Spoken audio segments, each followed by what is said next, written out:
Ang unggoy at ang buwaya. Araw po sa inyong lahat. Ako po si Sabriel Lucis Katanghal mula sa Grade 5 Snow Peas. Ngayon po ay aking babasahin ng isang maikling kwento na puno ng aral at inspirasyon. Handa po ba kayong makinig?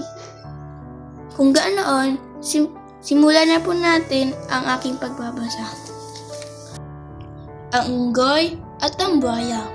Isang araw, habang naghahanap ng pagkain ang matalinong unggoy, sa tabi ng ilog, nakita niya ang punong makupa na hitik sa hinog na bunga.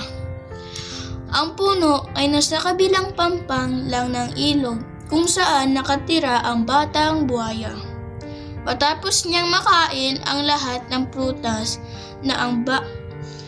na gusto niya, bumaba na sa puno ang unggoy at napagpa siyang pumunta sa kabila ng malawak na ilog.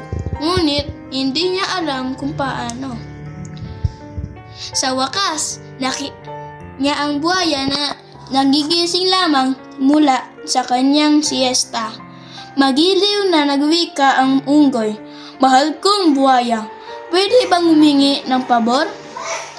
Nabigla ang buwaya sa ganitong kabait na pagbati ng unggoy. Pero mapagkumbaba itong sumagot, "Oo ba? Kung ano man ang maaaring maitulong ko sa iyo, malugod akong itong gagawin." Sinabi ng unggoy sa buwaya na gusto niyang pumunta sa kabilang dako ng ilog. Sabi ng buwaya, "Buong puso kong ihahatid doon, umupo ka lang sa likod ko at maalis tayo kaagad." Nang nakaprime na sa pagkaupo ang unggoy sa likod ng buwaya, nagsimulang humalakhak ang buwaya. "Ngayon, unggoy, nauto-uto," sabi niya, "kainin ko ang iyong atay at mga bato dahil gutom na ako." Kinabahan ng unggoy pero hindi niya ipinahalata. Sa halip, sinabi niya, "Pinaghandaan ko na yan. Naisip kong nang baka magugutom ka kaya inihanda ko na ang aking atay at mga bato para sa hapunan mo."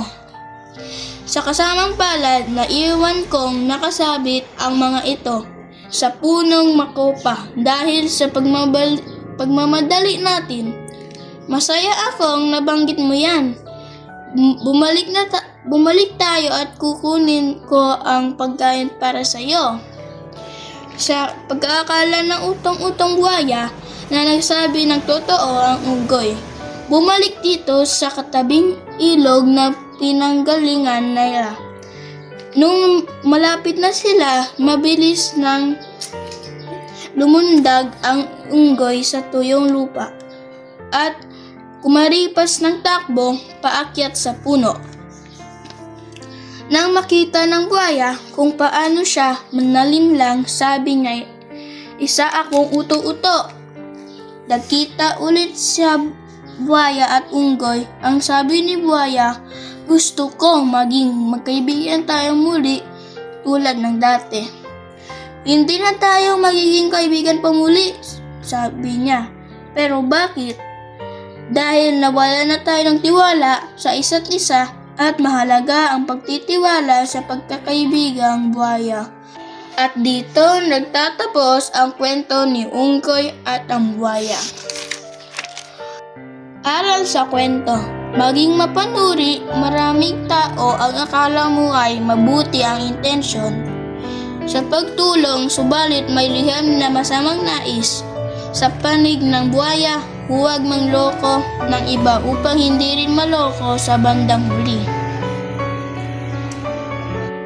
Muli, maraming salamat po sa pagkikinig.